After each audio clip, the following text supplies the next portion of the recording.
Hi, I'm Richard Boehmcke. Welcome to 90 Second Love. Today we are talking about a really tremendous book called Deep Secrets by Niobe Way. It is a long-term interview-based study of young boys between the ages of 9th grade and 12th grade. They interviewed them every year to figure out what it is that influences their lives and how their relationships change over that course of time. There is so much great information in it. Here are some of the things that I learned from the book. Number one, the problem of bullying and mean behavior does not come from having best friends, but rather from isolation and loneliness. And this is something that applies not only to young boys, but across the board. And it's something that we see time and time again. Number two, the strong adherence to ideals of masculinity leads to a lot of frightening things, including delinquency, violence, drug and alcohol use, low self-esteem, anxiety, depression, and even coronary heart disease.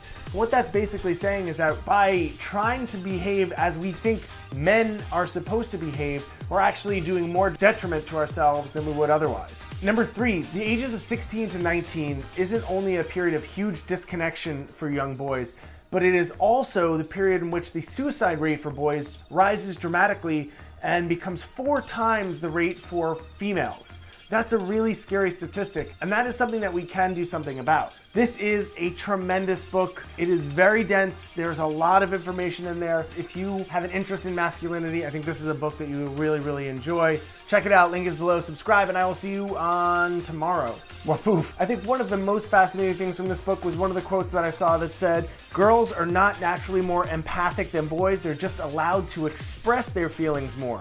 And that boys, as infants, are more emotional than girls. What we perceive as masculinity, what we have imposed on others as masculinity, is largely socially constructed and not necessarily innate to who we are as people.